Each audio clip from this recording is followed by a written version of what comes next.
Hey, I'm Jeff. And I'm Phil, and we're the Cocktail Dudes. Today we're going to make a barrel-aged old-fashioned.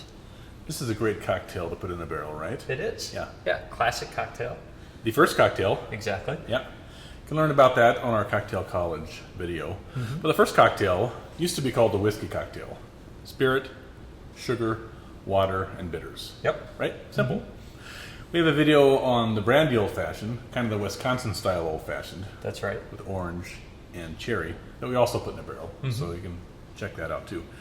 And you're new to the barrels, you can check out our barrel management video on our tools and techniques section. That's right. And we've got a lot of other cocktails that we've barrel-aged as well. Yeah, it's kind of fun doing that, isn't it? Mellows out the cocktail, and then you get subtle notes from a kind of charcoal smoke from the charred barrel, and a little bit of vanilla from the barrel also, depending on the cocktail. Yeah, it adds a nice complexity to those cocktails. Now this recipe is geared for a 3-liter barrel, but this doesn't fill up a 3-liter barrel. So if you have a 5-liter barrel, just double this recipe and you're good to go in there. Oh yeah, definitely. So for this cocktail you need 2 1/4 liters of bourbon. That's 3 750 milliliter bottles. 3/4 cups of granulated sugar, and 1 3/4 ounces of Angostura bitters. Simple. Yeah, very simple. All right, we're going to start by dumping everything into our giant beaker here. How'd you twist that off so easy? Just twist it off, muscles. Seriously. The paper's Phil, giving you me need a to start problem. eating some spinach. Yeah, I do. You gotta start working out again.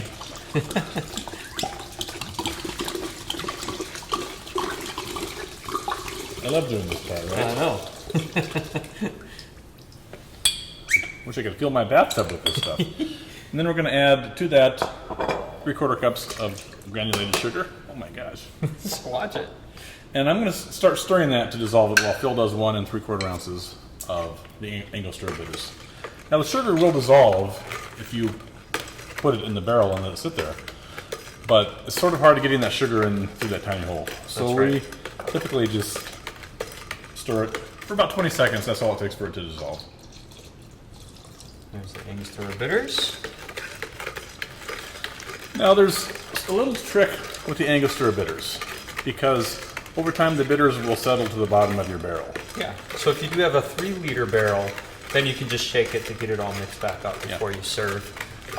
If you have a larger barrel that you can't, that's too big to shake, then you can add the Angostura bitters to the cocktail later. Yeah, so then you just put the bourbon and the sugar in the barrel, age that, and then just add 2 dashes of the bitters when you're building your cocktail. All right, then into the barrel we go. Our spout is closed. Got to check that, don't we? Yep. And then we'll just add this. Fill up the barrel.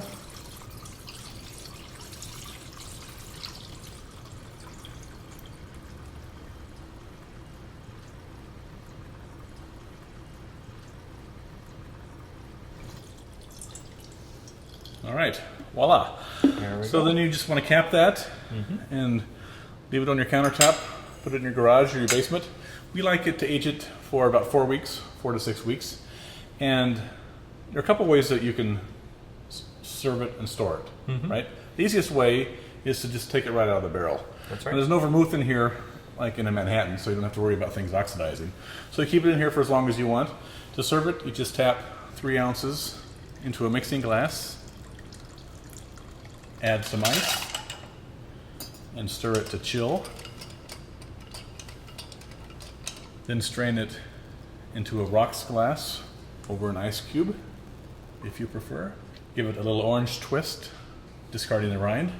And the fact that you're putting the room temperature cocktail and stirring it with ice will get a little bit of water into the cocktail, which will bring out the aromatics, right? Yeah, traditionally you would add a splash of water to this cocktail to unlock that flavor. But here, because it is room temperature, it's going to melt that ice.